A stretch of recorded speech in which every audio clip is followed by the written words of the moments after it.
তারা আজ জান্নাতের ফুল বাগিতে অতিথি ব্রাহ্মমান রাহে লীলা করেছে তারা জীবন কুরবান। হায়রে রাহে লীলা করেছে তারা জীবন কুরবান। তোমরা ভুলে গেছো বীর শহীদের নাম।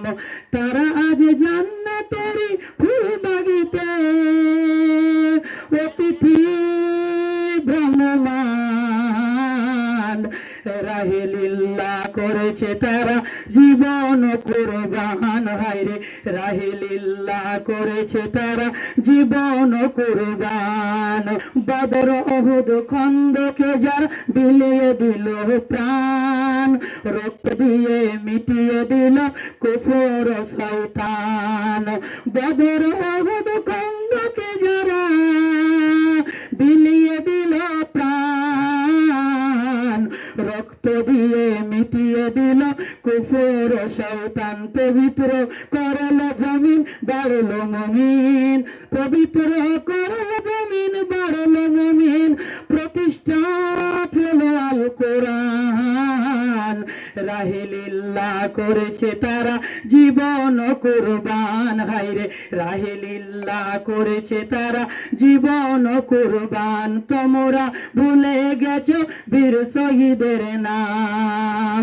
আজ তাদেরই উত্তর সরি ওগো মুসলমান, জিহাদ থেকে বিমুখ তুমি প্রঙ্গমীয়মান।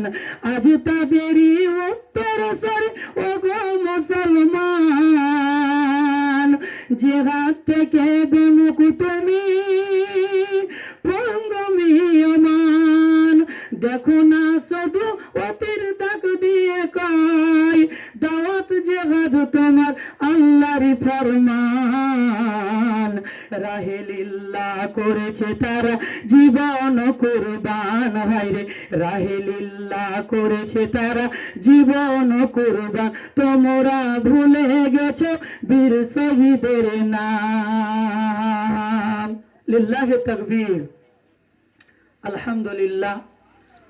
প্রশংসা আল্লাহ তাবারাক ওয়া তাআলার জন্য, যে মহান মনিব আমাদেরকে এই পবিত্র মাহে রমজান মাসে গুটি গুটি গুটি গুটি করে একটি নয় দুটি নয় আজকে 3টি রমজান আমাদের কাছ থেকে অতিবাহিত হয়ে গেছে। যে মহান মনিব আমাদেরকে এই পবিত্র মাসে সুবর্ণ সুযোগ করে দিয়েছেন এবং তারপরে পরে আজকে আমাদেরকে ছোট্ট একটি মাহফিলে এসে অনেকক্ষণ থেকে আপনারা কোরআন এবং হাদিসের আলোচনা শুনছিলেন।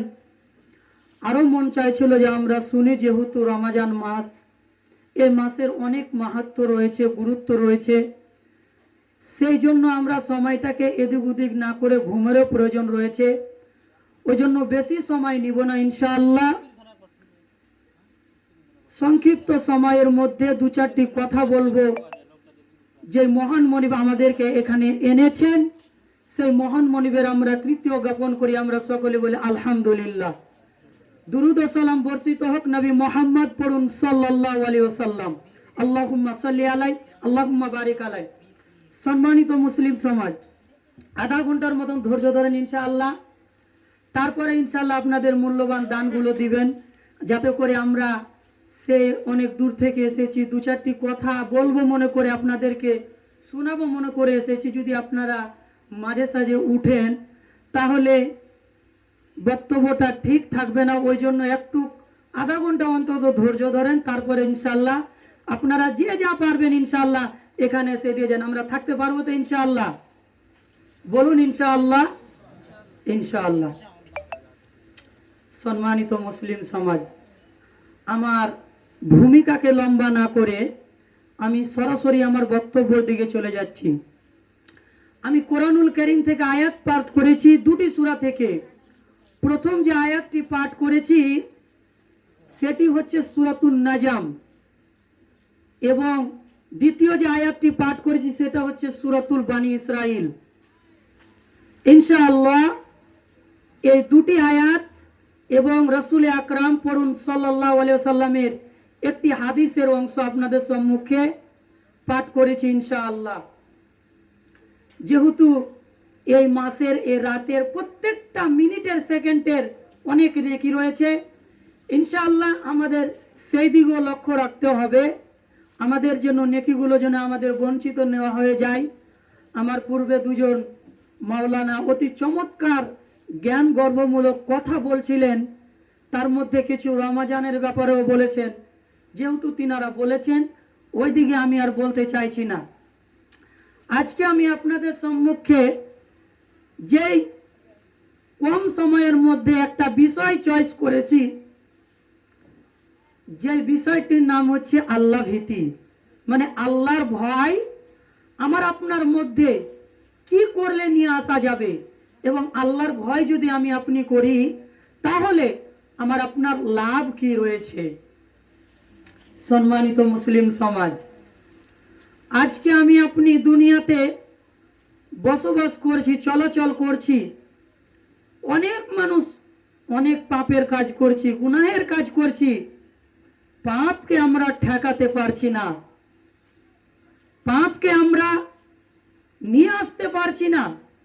পাপ থেকে যে বাঁচব এর কোনো প্রতিক্রিয়া আমরা খুঁজে পাচ্ছি না, কারণ চারদিক থেকে আমাদের পাপ একেবারে ঝাঁপিয়ে পড়েছে। শয়তান আমাদেরকে এমন ভাবে ধরেছে যে আমরা পাপ থেকে বেঁচে থাকতে পারছি না। কখন বেঁচে থাকতে পারবো?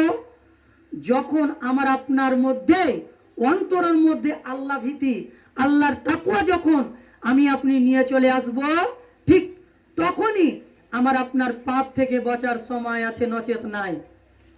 এর জন্য কি করতে হবে? আমাকে আপনাকে কিছু গাইডলাইন ব্যবহার করতে হবে। আল্লাহ রাব্বুল আলামিন বলেছেন কোরআনুল কারীমের মধ্যে সূরাতুর রাদের মধ্যে যে পৃথিবীর